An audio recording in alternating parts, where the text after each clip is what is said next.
Morning students, आज के इस वीडियो क्लास में हम पेमेंट ऑफ वेजेस एक्ट 1936 के बारे में पढ़ेंगे। आज का हमारा टॉपिक है time for payment of wages, यानी जो मजदूरी है या वेजेस है, जो सैलरी है उसका पेमेंट जो है के टाइम से रिलेटेड क्या प्रोविजंस है या कितने समय में वेजेस का पेमेंट हो जाना चाहिए। ठीक है, अब देखिए इसमें 4 पॉइंट्स हैं, जिसमें हमने first on the basis of number of person employed in factory, यानी कारखाने में जो नियोजित कर्मचारियों की संख्या के आधार पर जो है time for payment of wages क्या रहेगा। ठीक है, इसके बारे में हमने लास्ट वीडियो में डिटेल से समझ लिया। एक बार मैं ब्रीफ में बता देता हूँ कि on the basis of number of person employed, इसके बेसिस पर यदि किसी फैक्ट्री के अंदर 1000 से कम जो वर्कर काम कर रहे हैं तो उस केस में जो भी वेज पीरियड या जो वेजेस के ड्यू डेट होगी, ठीक है ना, जिस तारीख को वेज पीरियड समाप्त होता है, जो मजदूरी की अवधि, जैसे ये मैक्सिमम 1 मंथ हो सकता है वेज पीरियड, ठीक है ना, 1 महीने के बाद जो वेजेस है वो ड्यू हो जाती है, तो उसके बाद जो नेक्स्ट महीने की 7 तारीख से पहले जो उनका मजदूरी का पेमेंट हो जाना चाहिए। ठीक है, यदि हम बात करते हैं यदि 1000 से ज़्यादा वर्कर काम कर रहे हैं किसी फैक्ट्री में, तो ऐसे सिचुएशन में क्या होगा कि जिस दिन वेजेस ड्यू हुई है, ठीक है, उस डेट के बाद जो नेक्स्ट मंथ है, ठीक है ना, उस मंथ में की एक प्रकार से जो 10 तारीख है, उस 10 तारीख से पहले जो वेजेस का पेमेंट हो जाना चाहिए। ठीक है, ये बात आपको ध्यान रखना है on the basis of number of person employed. ठीक है, अब जो सेकंड पॉइंट है, और इसके बारे में यदि और ज्यादा डिटेल से समझना है तो आप लास्ट वीडियो को देख सकते हैं। Wages in case of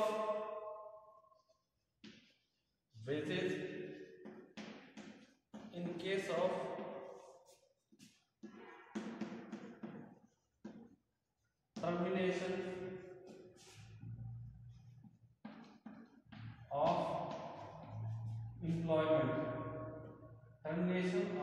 employment, ठीक है।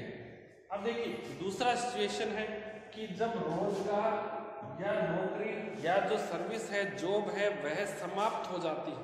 ठीक है ना, देखिए जो नौकरी है, जॉब है किसी भी कर्मचारी की, वह कब समाप्त होती है, एम्प्लॉयमेंट कब समाप्त होता है, टर्मिनेट कब होता है। एक तो जब कर्मचारी को किसी कारणवश से संस्था से, फैक्ट्री से निकाल दिया जाता है, ठीक है, तो उसका रोजगार या एम्प्लॉयमेंट समाप्त हो जाता है। दूसरा सिचुएशन क्या है कि यदि फैक्ट्री बंद हो जाए तब उस कारण से उस कर्मचारी की छुट्टी करनी पड़ती है।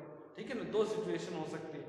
एक किसी कारण से हो सकता है कि जो कर्मचारी है उनकी संख्या ज़्यादा होगी, एक्सेस हो गए तो उनका छंटनी कर दिया, ठीक है ना, या फिर क्या हो सकता है कर्मचारी ने कोई गड़बड़ किया, ठीक है ना, तो उसकी नौकरी जो है उससे हटा दिया, उसका एम्प्लॉयमेंट समाप्त कर दिया।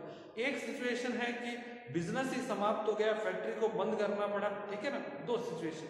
तो दोनों के अंदर जो हम समझेंगे कि क्या नियम है, ठीक है, तो यानी जो wages in case of termination of employment. तो यहाँ पर एक चीज मैं आपको बताना चाह रहा हूँ कि किसी भी कारण से, ठीक है ना, किसी भी रीजन से यदि जो वर्कर की जॉब है, एम्प्लॉयमेंट है, उसको टर्मिनेट या समाप्त किया जा रहा है, तो उस जिस दिन को, जिस डेट को उसका एम्प्लॉयमेंट टर्मिनेट किया जा रहा है, उसके बाद जो भी सेकंड वर्किंग डे होगा, तो उस सेकंड वर्किंग डे से पहले जो है वेजेस का पेमेंट वर्कर्स को कर देना जरूरी है। ठीक है, और ये एक बात और समझना है कि ये हम सेक्शन 5 में पढ़ रहे हैं ये सभी पॉइंट। तो फर्स्ट जो ए नंबर पॉइंट है, ये सेक्शन 5 का सब क्लोज 1 में है, और सेकंड है सेक्शन 5 के सब क्लोज ये सब क्लोज 2 में, ठीक है ना। अब हम बात करते हैं, अब मैं लिख देता हूं before second working day,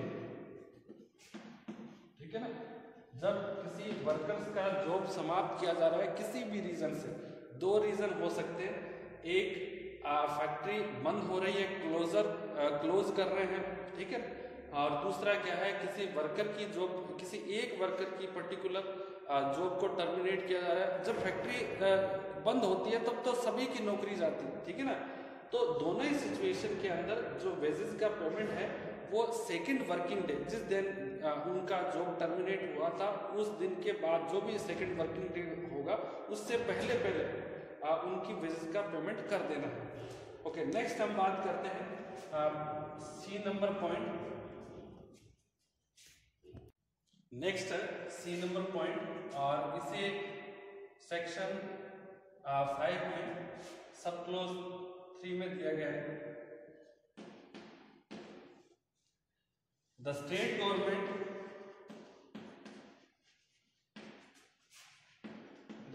government may exempt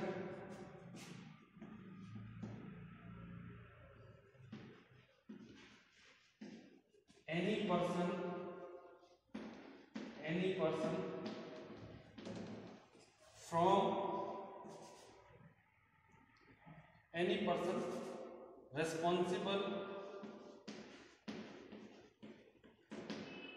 responsible for payment of wage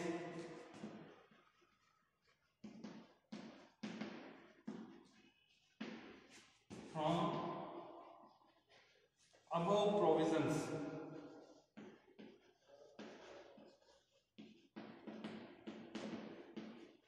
अब देखिए, जो सेंट्रल गवर्नमेंट है उसके पास ये पावर है कि वह जो पर्सन रिस्पॉन्सिबल है वेजेस के पेमेंट के लिए उनको एक प्रकार से एग्जम्पशंस दे सकती है, उनको छूट दे सकती है। जो भी हमने प्रोविजंस ऊपर पढ़े थे कि टाइम पीरियड के संबंध में जो टाइम पीरियड डिसाइड किया गया है वेजेस के पेमेंट के लिए, तो उसमें रियायत दे सकती है, और उनके लिए जो पीरियड है वेजेस पेमेंट के लिए उसको एक्सटेंड भी कर सकती है।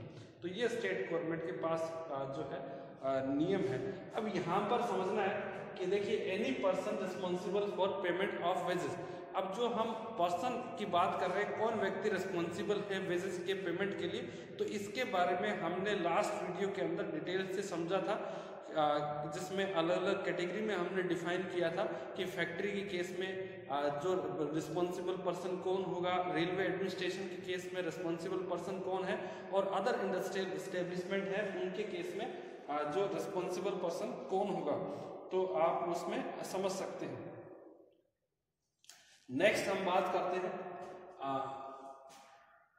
डी पॉइंट, और इसे सेक्शन जो है उसके 5 में और सब क्लोज 4 में इसे डिफाइन किया गया है। Wages to be paid on a working day, wages to be paid on a working day,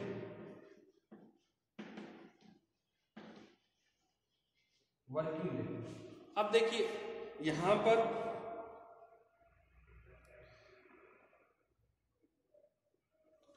एक बात ध्यान रखना है कि जो वेजेस है उसका पेमेंट, जो भी हम जिस भी डेट की बात कर रहे हैं कि जो वेजेस ड्यू होने के जो भी सक्सीडिंग मंथ है उसके 7th डे से पहले या 10th डे से पहले या सेकंड वर्किंग डे से पहले, तो ये सभी जिस डेट को वेजेस का पेमेंट किया जाएगा वह एक वर्किंग डे होना चाहिए, उस दिन किसी प्रकार का हॉलीडे नहीं होना चाहिए, ठीक है ना।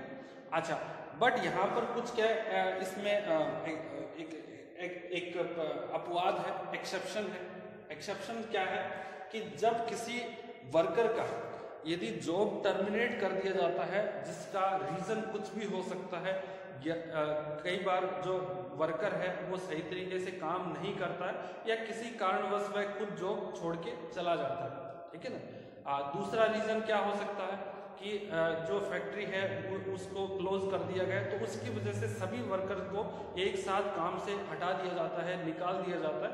तो ऐसी सिचुएशंस में भी ये जो जॉब टर्मिनेट किया जाता है तो उस केस में हमने पढ़ा कि before expiry of the second working day उनको वेजेस का पेमेंट कर देना है। तो यहाँ पर जो हमने फोर्थ या डी नंबर पॉइंट पढ़ रहे हैं कि वेजेस का पेमेंट हमेशा वर्किंग डे को होना चाहिए, बट जो हम ये टर्मिनेशन वाली सिचुएशन पढ़ रहे हैं उस केस में ये वर्किंग डे की कोई बाध्यता नहीं है। यदि वर्किंग डे नहीं है तो छुट्टी वाले दिन भी जो है पेमेंट करना जरूरी है, ठीक है ना। यदि जब जॉब टर्मिनेट की बात आती है तो उसमें before expiry of the second working day, holiday का मतलब नहीं है, जरूरी नहीं कि वर्किंग डे को ही पेमेंट हो, लेकिन बाकी कोई भी अदर जो है यदि रीज़न है तो उस केस में या अदर कंडीशन है फॉर पेमेंट ऑफ वेजेस के लिए, तो उसमें आप ध्यान रखना है कि सिर्फ वर्किंग डे को ही वेजेस का पेमेंट करना है, ठीक। अच्छा, ये पॉइंट्स थे wages to be paid on working day, ठीक है ना। इसमें मैं लिख देता हूं accept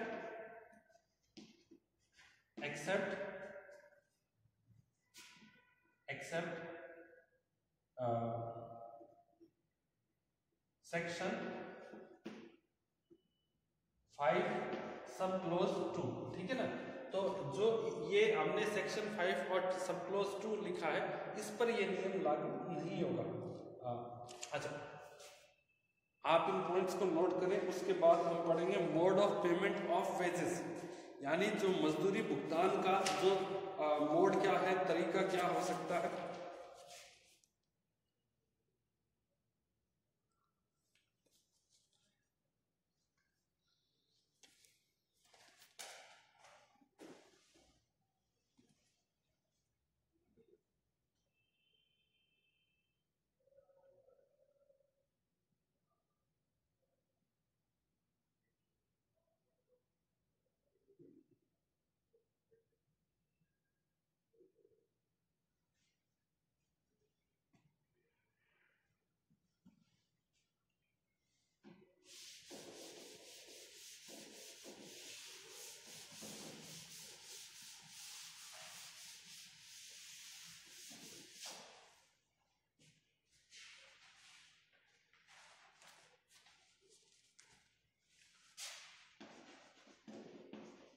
mode of payment of wages,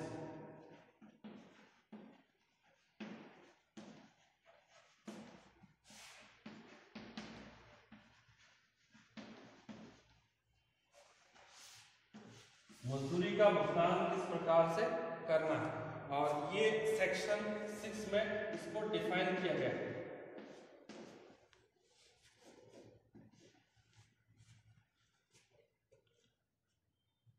देखिए, जो फर्स्ट वे है मजदूरी के पेमेंट का वो है इन करेंसी कॉइन,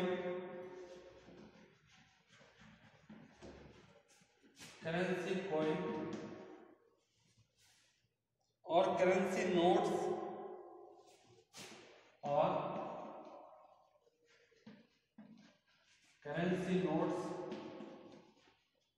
और बोथ। देखिए, जो वेजेस का पेमेंट है वो या तो वेजेस यदि कम है तो आप जो है करेंसी कॉइन में कर सकते हैं। करेंसी जो भी लीगल टेंडर हो किसी भी कंट्री का, ठीक है, तो हमारे यहाँ पर रुपीज़ है। और जो वैलिड लीगल टेंडर का मतलब क्या है, जो एक प्रकार से वैध या जो प्रचलित जो मुद्रा है, जो भी सर्कुलेटेड है करेंसी है, तो उसमें पेमेंट करना है। यदि मजदूरी कम है, वेजेस कम है, तो आप कॉइन्स में कर सकते हैं। ज़्यादा है तो आप करेंसी नोट है उनका यूज़ कर सकते हैं, और आप दोनों के मिक्सअप के द्वारा भी जो है वेजेस का पेमेंट कर सकते हैं, ठीक है ना। सिक्कों में कर सकते हैं, नोट में कर सकते हैं, और दोनों के मिलाकर भी कर सकते हैं। तो ये तरीका है फर्स्ट। लेकिन ध्यान रखना है कि केवल जो प्रचलित मुद्रा, जो बंद हो चुके नोट हैं, उनके में आप जो है उनके द्वारा पेमेंट नहीं कर सकते। अच्छा, एक बात और भी समझना है कि आप जैसे इंडिया में है, यदि किसी एम्प्लॉय को यदि आप डॉलर में पेमेंट करते हैं तो वो वैलिड फॉर्मेट नहीं है, ठीक है ना, क्योंकि डॉलर है वो इंडिया में प्रचलन में नहीं है सामान्य व्यवहार में, ठीक है ना। हाँ, डॉलर है पूरे वर्ल्ड वाइड का सबसे, एक प्रकार से देखा जाए सबसे ज़्यादा जो प्रचलित, ठीक है ना, जो करेंसी है, सबसे ज़्यादा जो कंट्रीज है उस पर फेथ करते हैं उस करेंसी पे, ठीक है। तो ध्यान रखना है कि जिस इंडिया की जब बात हो तो करेंसी का पेमेंट रुपीस में होना चाहिए, और वो भी कॉइन्स में, और जो वैलिड जो करेंसी नोट्स है उसमें। नेक्स्ट हम बात करेंगे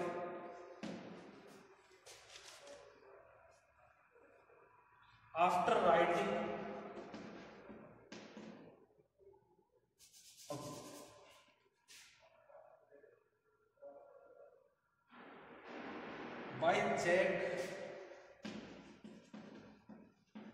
by check or by crediting or by crediting the wage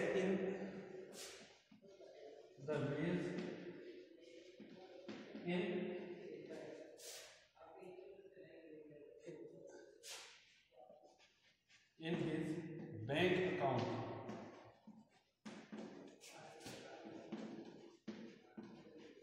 अब देखिए जो दूसरा तरीका है वेजेस के पेमेंट के लिए वो क्या है कि आप उन्हें चेक से भी पेमेंट कर सकते हैं, ठीक है। और जनरली क्या है कि जब वेजेस है उस 5,000 रुपये से ज़्यादा कोई ट्रांजैक्शन है, फिर या तो उसका चेक से पेमेंट किया जाता है, नगद में पेमेंट नहीं किया जाता, या फिर उसमें जो बैंक के माध्यम से, यानी जो भी कर्मचारी है, वर्कर है, उसके बैंक अकाउंट में क्रेडिट कर दिया जाता है। परंतु यहाँ पर एक बात समझना कि जो बैंक में जब क्रेडिट किया जाता है या चेक के द्वारा पेमेंट किया जाता है, तो उसके अंदर जो वर्कर्स है उनका पहले ऑथराइजेशन लेटर लेना जरूरी है, ठीक है ना। वो इस बात की अनुमति दे ऑर्गेनाइजेशन को कि ऑर्गेनाइजेशन उन वर्कर्स का या जिन्होंने उसके लिए ऑथराइज किया है उनके बैंक खाते में भी जो उनका वेजेज या जो सैलरी है उसको क्रेडिट कर सके बिना ऑथराइजेशन लेटर के, ठीक है ना। यानी बिना कर्मचारियों के परमिशन के ऑर्गेनाइजेशन है वो जो वेजेस का जो पेमेंट है वो उनके अकाउंट में क्रेडिट नहीं कर सकता है। पहले वर्कर्स का परमिशन लेना इसके लिए ज़रूरी है। यदि वर्कर्स परमिशन दे, ठीक है, ये परमिशन आप जब उनको जॉब ऑफर कर रहे हैं, सर्विस ऑफर कर रहे हैं, उसी समय ले सकते हैं जब वो ज्वाइन करते हैं ऑर्गेनाइजेशन को। तो इसके बाद आप कोई भी तरीका यूज में ले सकते हैं। आप कैश में पेमेंट कर सकते हैं, आप चेक से पेमेंट कर सकते हैं, आप उनके बैंक अकाउंट में क्रेडिट करके पेमेंट कर सकते हैं। बट जनरली देखा जाता है कि जो सैलरी का जो पेमेंट है ऑर्गेनाइजेशन, ठीक है, वो बैंक अकाउंट पे क्रेडिट करना ही पसंद करते हैं, क्योंकि इससे क्या है कि एक प्रकार से एक जो रिलायबल जो वे है फॉर ट्रांसफरिंग द फंड, ठीक है, उसका हम बेटर जो है अकाउंटिंग कर सकते हैं, ठीक है ना। उसका एक जो रिकॉर्ड है, प्रूफ है, उसको भी हम बेटर तरीके से मैनेज कर सकते हैं। तो ये दो तरीके हैं जो वेजेस के पेमेंट के लिए। अब उसके बाद जो नेक्स्ट हम टॉपिक पढ़ेंगे उसका नाम है ऑथराइज डिडक्शंस। ऑथराइज डिडक्शंस क्या है कि देखिए, जब हमने पेमेंट ऑफ वेजेस एक्ट के का जो ये लॉ है इसको बनाने के पीछे क्या कारण थे, तो उस समय समझे थे कि पहले क्या सिस्टम था कि जो एम्प्लॉयर है वो कर्मचारियों के या वर्कर्स है उनके सैलरी से बिना मतलब के या अन्यायोचित अनजस्टिफाइड डिडक्शन कर लेते थे किसी बात के, कि भाई किसी कर्मचारी की सैलरी सपोज कीजिए 10,000 रुपये है, उसमें से 1,000 रुपये किसी बात के बिना किसी रीज़न के काट लिया और कह दिया कि आपने ये काम टाइम पर नहीं किया, या आप लेट आए इसलिए 2,000 रुपये कट गए, ठीक है ना। तो बिना किसी उचित कारण के या वैलिड रीज़न के इस प्रकार से अनऑथराइज जो डिडक्शंस थी उसको रोकने के लिए ये लॉ बनाया गया। इसमें प्रोविज़न किए गए कि जो एम्प्लॉयर है वो किन उद्देश्यों के लिए वो या कौन कौन से रीजंस के लिए कर्मचारी की सैलरी या वेजेस से कटौती कर सकता है। तो ऑथराइज डिडक्शंस के संबंध में क्या नियम है ये हम नेक्स्ट वीडियो में पढ़ेंगे। तो आज के लिए इतना ही। Thank you so much.